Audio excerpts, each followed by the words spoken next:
Hello, welcome. It's Rafael Gutierrez. Welcome again to our channel. And today I'm going to actually change paces a little bit. I always talk about martial arts and the benefits of it. And this time is no different, but I'm going to use martial arts as a way to introduce life lessons. It's topics that I really decided to start doing because I see that a lot of people don't necessarily give good advice.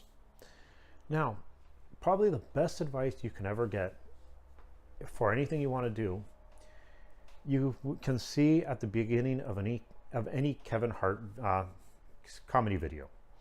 If you don't know who Kevin Hart is, he's a stand-up comedian. He's amazing, hilarious.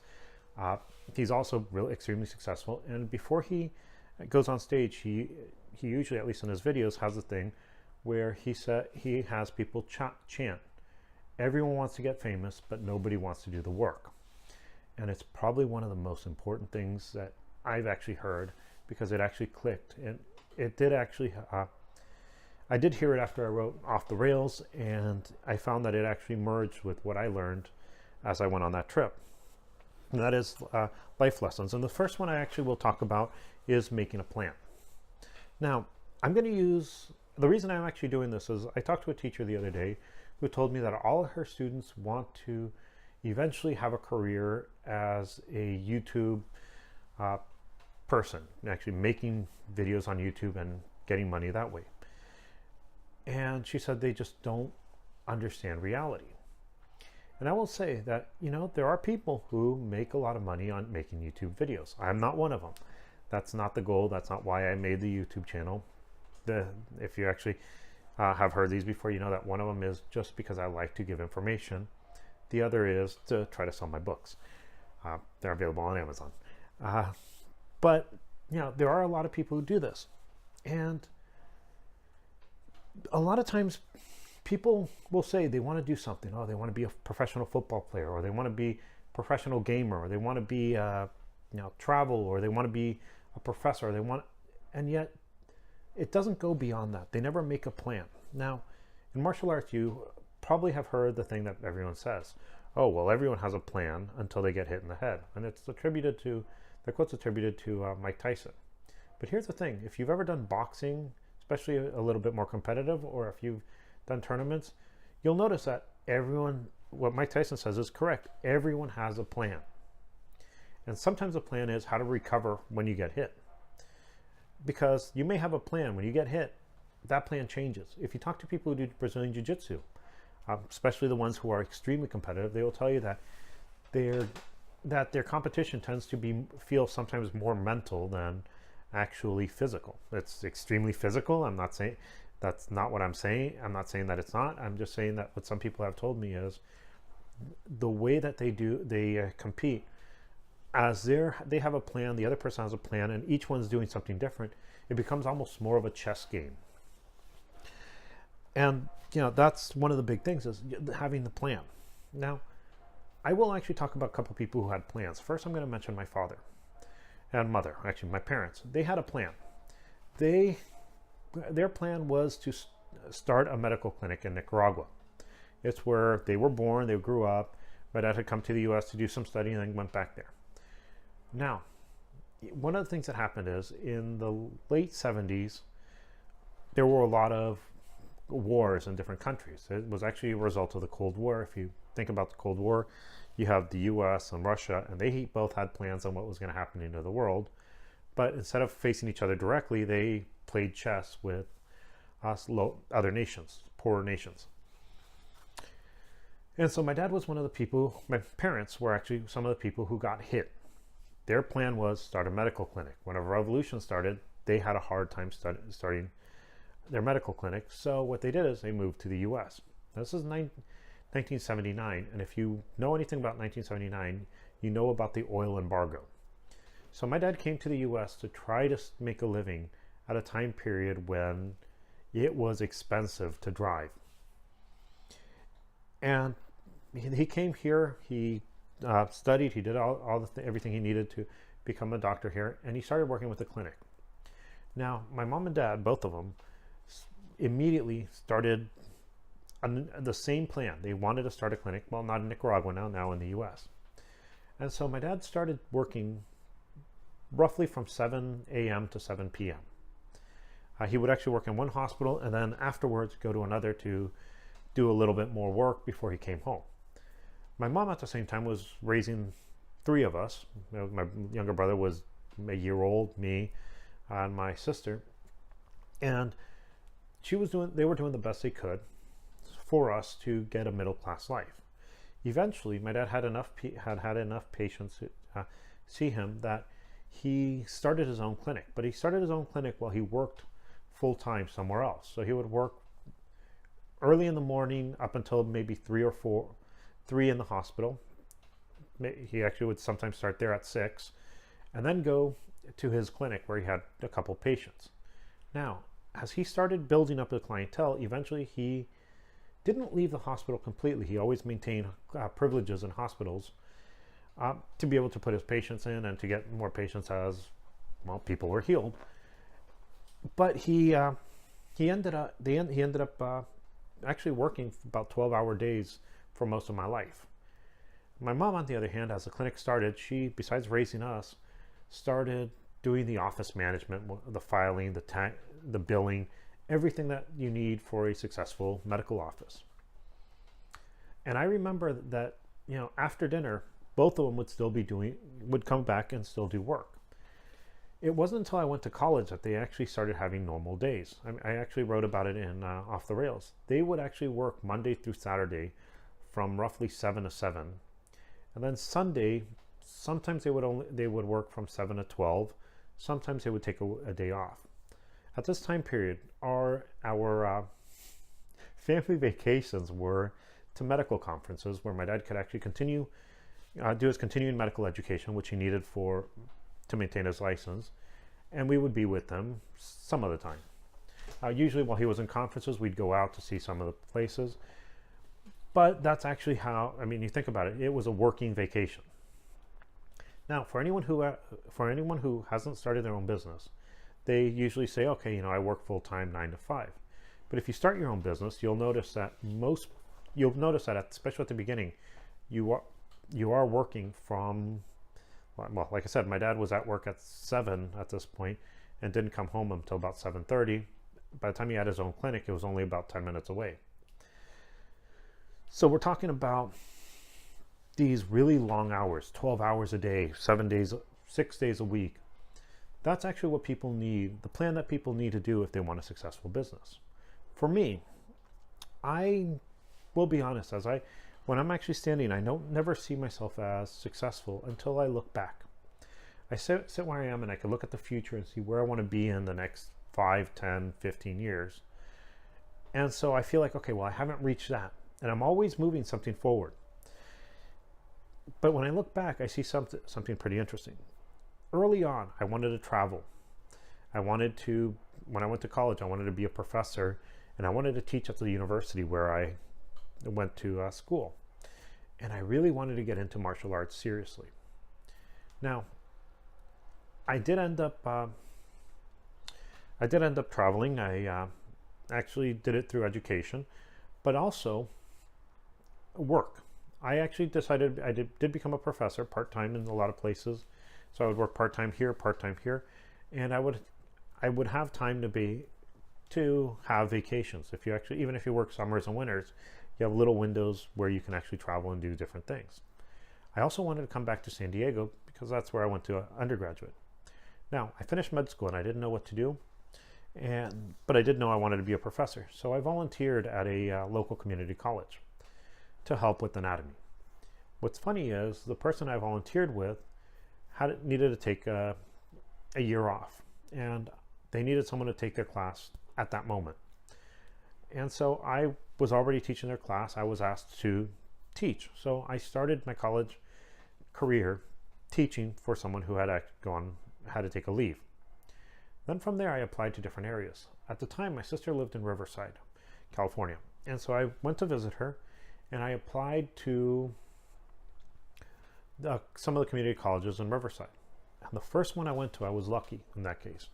I went to Riverside Community College, which when I talked to the person, gave them my resume, they told me they didn't need anyone. You would say, why is this lucky? But then they mentioned that the Riverside Community College Moreno Valley campus was starting a PA program and that they might need someone who has some clinical experience. So I went to Moreno Valley to talk to people, dropped off my resume, and I started working. I actually started helping and setting up the physician assistant program that they had there. They also gave me a job teaching a biology lab, and so I actually had enough to get by. While I was there, I actually also applied to different community colleges. There were some that I really wanted to work at because they were beautiful campuses and had a lot of resources. Initially, I didn't get those, but I ended up, as I was in Riverside, my brother lived in Culver City, which is Los Angeles. He needed someone to watch his dog while him and his wife went to their honeymoon. So I went there, and I applied to one college just by chance, and that was Santa Monica College. Most people will say that that is the best community college in the U.S. It's a great college, great people, great professors, and they are able to organize really quick and easy. I went there, I told them I'm teaching at Riverside Community College, the PA school, and I would like to teach anatomy. When they heard that, the PA school became something that was really, wow, this is someone we need. So I started teaching anatomy there. And as I'm in LA, I also ended up meeting someone who was in charge of biology at West LA College. Again, West LA College, loved the place. You have great professors. Ended up getting there and doing what I needed. And then I went to Pierce College. Pierce was a great place to teach, and I did learn in all these colleges too. Pierce at the time had Ira Fox teaching, and if you've taken physiology, you probably use this book because it's the main physiology book used by most community colleges. And I was happy there, but I always dreamt of returning to San Diego. And when the opportunity presented itself, I dropped everything and moved. I went to San Diego with a couple jobs, and the recession hit. Well, I should mention something. My parents always taught me to live below my means. Always save money for the rainy day because, hey, they lost everything in Nicaragua. If they would have saved, if they would have had some money saved somewhere else that they could have reached, it would have been a good thing. And they also saw recessions come and go. And so they always taught, save money for when things go bad. And when I moved to San Diego, I was the first one hired. And as the economy came crashing completely down, I was the first one let go. Initially, it wasn't that bad. Initially, what ended up happening is I was cut from summer classes and winter classes. The way I looked at this is, it's vacation. So I took summer vacations, longer vacations. I took winter as vacations, and I ended up being able to travel. I actually did my trip to Okinawa the first time during that time period. I was able to stay a couple months because, hey, it fell on the time I couldn't work because they had canceled winter classes. I then ended up doing a train trip around the U.S. again because summer classes had been cut and they only gave me a half summer class rather than a full. It happens. And as the economy continued to pretty much continued to decline, I did end up dipping into my savings a little bit, but eventually it came back up and I was able to do better. I was able to get more classes. I was able to do different things. And again, I was able to save more. Now, in this time period, I was in San Diego, and even though I lost that job, I ended up taking the opportunity to teach at a for-profit college. Now, a lot of people badmouth the for-profit colleges. I'm not going to do that, but because I actually benefited from it. First, I had a job. A lot of people who wouldn't take for-profit colleges did not. Second, I ended up meeting I ended up meeting a woman who ended up becoming the dean of one of the deans of the doctoral and physical therapy at San Diego State, which I actually ended up being one of the people who helped set up the program. I was still an adjunct, but they actually asked me to come to meetings to give input. I even went to when they send the person from the doctoral and physical therapy conferences to see if we could get accredited. And so I ended up doing pretty well with that. And things actually now look really good. And I'm not looking at where I'm at. I'm looking at what I'm going to do in the future, and I'm making plans for that. Every so often I do look back to remind myself that, yes, I've accomplished a lot of my dreams, which may not be these great dreams of being a multimillionaire and driving a Ferrari. Not something important. What was important for me is the travel, the teaching, and the martial arts. Things have changed in my life. Now the most important thing for me is making sure I see my girlfriend smile. She is actually probably the best thing in my life. Not probably. She is the best thing in my life, and I enjoy being with her, actually going out with her. Everything that most people say, oh, well, it's like guys don't like that. I don't care. I enjoy doing that with her. I actually do want to go dancing with her and do all the different things that couples do. I enjoy it. So I will say is, while my life may not be the traditional, hey, I have everything. For me, I have everything I need. And then again, I'm looking at the future. Now, I tell you that because what I'm showing you is there are plans, and things actually will hit you. And when they hit you, you have a choice. Do you give up, or do you find some way to do something better? Like I said, I would not have worked at San Diego State if I didn't end up working at one of the for-profit colleges. It just wouldn't have happened. I would not have met the right person. I could have, put my head in the sand, gotten any job, and just, okay, screw it, I'm getting out of education. And if I would have done that, then the goal of eventually teaching at at San Diego State would have never been accomplished. It may seem, like I said, not that big of a lofty goal, but it was a big thing for me. I ended up actually seeing some of the professors who used to teach me who were still there, and it was actually, for me, it was kind of nice to be able to be part of that. Now, karate is one of those things that, depending on where you are, you have different goals. Now, what I'm going to do is I'm going to use the belt system, 9th kyu to 1st dan, as a way to actually show how the plan works, how making a plan works, and what's important. But the thing is, it's in anything.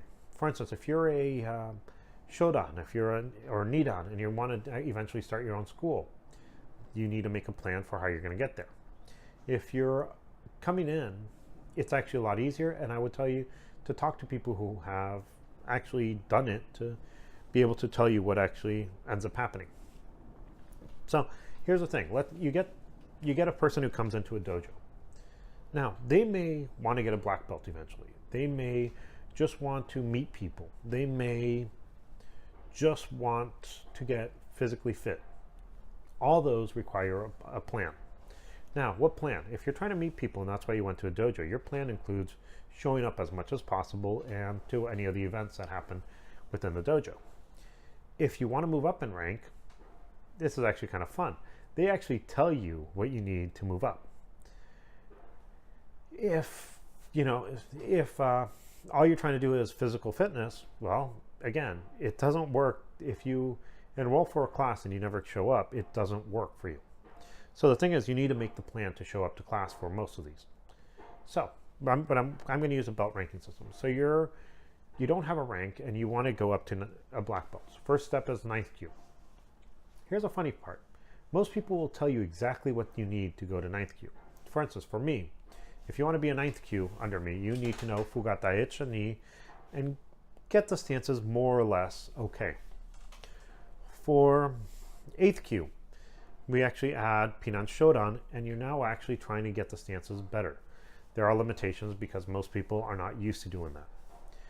As you move up, we add another kata and another kata, and we constantly add different skills that are important. The stances do not look the same when you're a 9th kyu versus when you're a 1st kyu. Things actually change. For me, the ultimate goal of getting a black belt is to get someone who could teach a class. And so the way I do it is, to actually get your black belt, you need to show me that you can teach a class on your own. And so we continue. We go to 8th kyu, 7th kyu. We keep on adding katas. We keep on adding skills. We actually move back to the kata to show how we can use different stances in different areas. And as you continuously move up, you finally get to black belt. Funny thing about reaching black belt is most people, when they get their shodan, tend to feel like they're frauds. They don't feel like they actually, for some reason, they don't feel like they actually have earned it. And part of the reason is because they don't look back. Think about this. If you're a Shodan and you feel like you haven't earned it, think of where you were when you first started. Think of everything you had to accomplish, everything you had to give up to get to where you are. Now, I say give up because, yes, everything costs something. Like Kevin Hart says, everyone wants to be famous, nobody wants to do the work. Everyone wants a black belt, nobody wants to do the work for it. You did the work. Your teacher says, you did the work. I see that. This, you are, for me, I will tell you, it's like if I give a black belt, I'm telling you, you represent my style and me as your instructor. Think about that if you're actually giving black belts out and you think you might be doing it too quickly. Does this person represent your style, and does he represent what you want to be represented as? Now, let's actually just meditate on that for a little bit, and I will tell you about what I actually found out later, and that's actually getting help. And I'll do this next time. But when I decided to do my own dojo, I talked to a gentleman named Richard Pogue. He was a great person. I wasn't even one of his students, but he was willing to talk to me, and I think I took something like 5 or 6 pages of notes on what I needed to do to have a successful dojo. Most people are willing to help you, but there's different things that you can do to look for help, and one of them is look for people who actually know what they're talking about. I know I talk more than usual. Like I said, these are going to be a series, a lot of times life lessons, and while I am going to use martial arts, it's not going to necessarily be just for martial arts. We're using martial arts to teach everything else. So I hope you enjoyed this life lessons. If you think that there's someone who could use these, please recommend it. Hopefully they'll get something that they want. If there's any questions that you have, I will answer them as always. Thank you and have a nice day.